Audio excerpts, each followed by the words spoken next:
General Bipin Rawat ಹಾಗೆಯೇ ಅವರ ಪತ್ನಿ ಮಧುಲಿಕಾ ರಾವತ್ ಅವರ ಅಂತಿಮ ಯಾತ್ರೆ ಸಾಗ್ತಾ ಇದ್ದು ಇನ್ನು ಕೆಲವೇ ಕ್ಷಣಗಳಲ್ಲಿ ಬ್ರಾರ್ ಸ್ಕ್ವೇರ್ ಅನ್ನು ತಲುಪಲಿದೆ.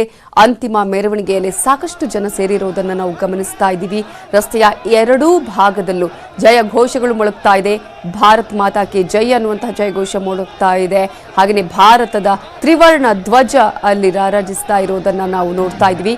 ಅಂತಿಮ ನಮನವನ್ನ ಸಲ್ಲಿಕೆ ಮಾಡ್ತಾ ಇದ್ದಾರೆ.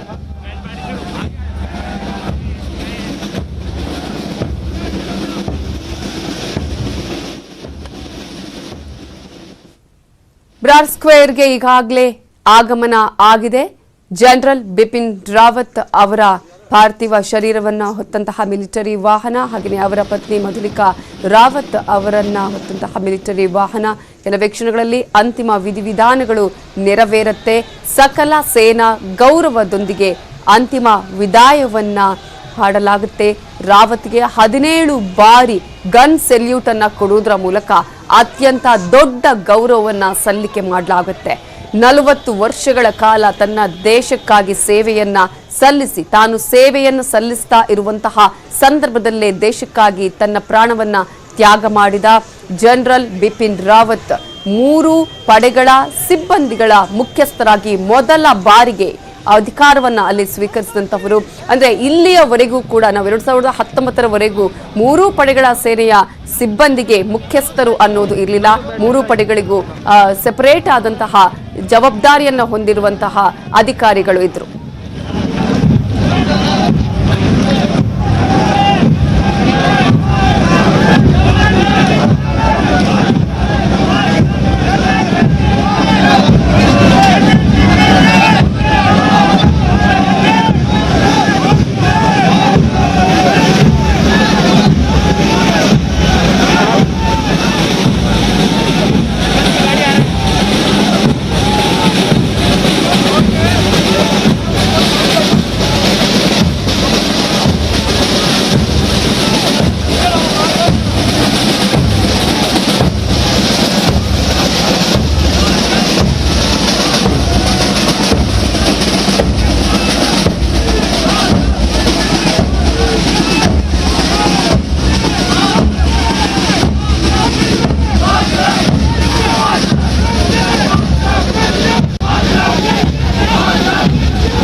ಜನರಲ್ ಬಿಪಿನ್ ರಾವತ್ ಅವರಿಗೆ ಜಯಘೋಷಗಳನ್ನು ಮೊಳಗಿಸುವುದರ ಮೂಲಕ ಜಯಘೋಷಗಳನ್ನು ಹಾಕುವುದರ ಮೂಲಕ ಅಂತಿಮ ನಮನವನ್ನ ಸಲ್ಲಿಸ್ತಾ ಇದ್ದಾರೆ. ಬ್ರಾಡ್ ಸ್ಕ್ವೇರ್ಗೆ ಇನ್ನು ಕೆಲವೇ ಹೊತ್ತಿನಲ್ಲಿ, ಅಂದ್ರೆ ಈಗಾಗಲೇ ಆ ಒಂದು ಬ್ರಾಡ್ ಸ್ಕ್ವೇರ್ ಅನ್ನು ತಲುಪ್ತಾ ಇದೆ.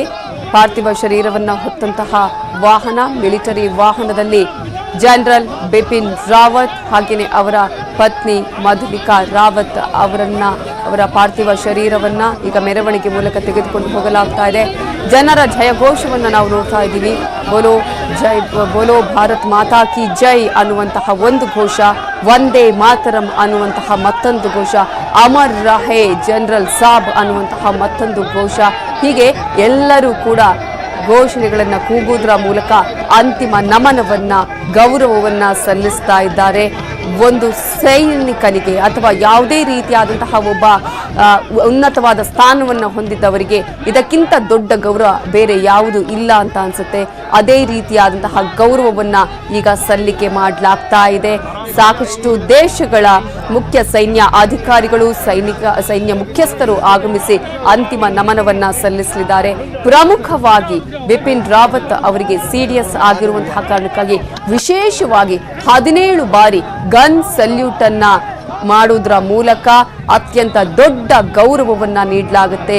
ಅದು ಅವರು ತಮ್ಮ ದೇಶಕ್ಕಾಗಿ ಸಲ್ಲಿಸಿದಂತಹ ಸೇವೆಗೆ ನೀಡುವಂತಹ ಅತ್ಯಂತ ಮಹೋನ್ನತ ಗೌರವ. ಅವರಿಗೆ ರಾವತ್ಗೆ 17 ಬಾರಿ ಗನ್ ಸೆಲ್ಯೂಟ್ ಅನ್ನ ಮಾಡಲಾಗುತ್ತೆ ಅನ್ನುವಂತಹ ಮಾಹಿತಿಗಳು ಕೂಡ ಲಭ್ಯ ಆಗ್ತಾ ಇದೆ. ಈ ಅಂತ್ಯಕ್ರಿಯೆಯಲ್ಲಿ ಗಣ್ಯಾತಿ ಗಣ್ಯರು ಭಾಗಿಯಾಗಲಿದ್ದಾರೆ. 800 ಸೇನಾ ಅಧಿಕಾರಿಗಳು ಪಾಲ್ಗೊಳ್ಳಲಿದ್ದಾರೆ. ಬೇರೆ ಬೇರೆ ದೇಶಗಳ ಸೇನಾ ಮುಖ್ಯಸ್ಥರು ಪಾಲ್ಗೊಳ್ಳಲಿದ್ದಾರೆ. ಇನ್ನು ಕೆಲವೇ ಕ್ಷಣದಲ್ಲಿ ಬ್ರಾಡ್ ಸ್ಕ್ವೇರ್ಗೆ ಅಂತಿಮ ಯಾತ್ರೆ ತಲುಪಲಿದೆ.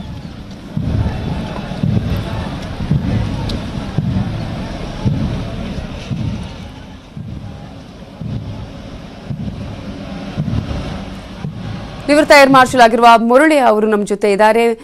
ಮುರಳಿ ಅವರೇ, ನೀವು ಹೇಳ್ತಾ ಇದ್ರಿ ಅಂದ್ರೆ ಅತ್ಯುನ್ನತ ಗೌರವವನ್ನು ನಾವು ಇಂತಹ ಸಂದರ್ಭದಲ್ಲಿ ಸಲ್ಲಿಕೆ ಮಾಡ್ತಿದೀವಿ ಅಂತ ಹೇಳಿ. ಈಗ ಬ್ರಾಡ್ ಸ್ಕ್ವೇರ್ಗೆ ಈಗಾಗಲೇ ರೀಚ್ ಆಗಿದೆ ಪಾರ್ಥಿವ ಶರೀರ. ಸೊ ಇಂತಹ ಸಂದರ್ಭದಲ್ಲಿ ಈಗ ಯಾವ ರೀತಿಯಾದಂತಹ ಗೌರವಗಳು ಸಲ್ಲಿಕೆಯಾಗುತ್ತೆ, ಯಾವ ರೀತಿಯಾಗಿ ಅಲ್ಲಿ ಬ್ರಾಡ್ ಸ್ಕ್ವೇರ್ ನಲ್ಲಿ ಏನೆಲ್ಲ ವಿಧಿವಿಧಾನಗಳನ್ನ ನೆರವೇರಿಸಲಾಗುತ್ತೆ ಅಂತ ಹೇಳ್ತೀರಿ? ಈಗ ನೋಡಿ, ಕಾಮರಾಜ್ ಮಾರ್ಗಿಂದ ಬ್ರಾಡ್ ಸ್ಕ್ವೇರ್ ತನಕ 9 ಕಿಲೋಮೀಟರ್ ಈಗ ಕಾರ್ಟೇಜ್ ಬಂದಿದೆ. ಪೂರ್ತಿ ಪಾರ್ಥಿವ ಶರೀರನ ತಗೊಂಡ್ಬಂದಿದ್ದಾರೆ.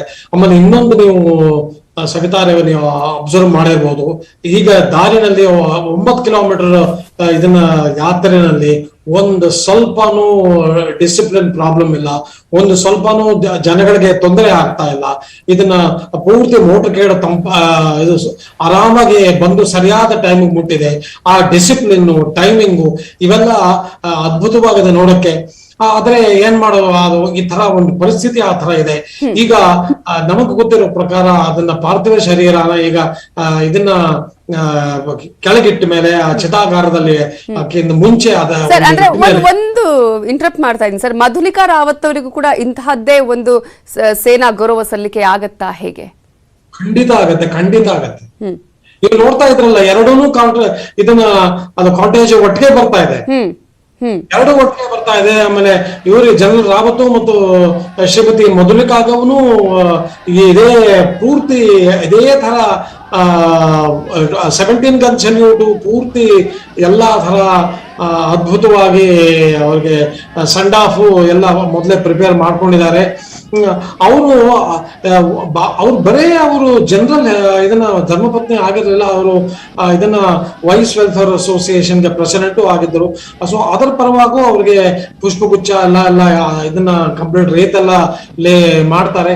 ಬಟ್ ನಿನ್ನೆ ನಾವೇ ನೋಡಿದ್ವಿ 9 ಗಂಟೆಗೆ ಪಾಲಮ್ಮಲ್ಲಿ ನಮ್ಮ ಇದು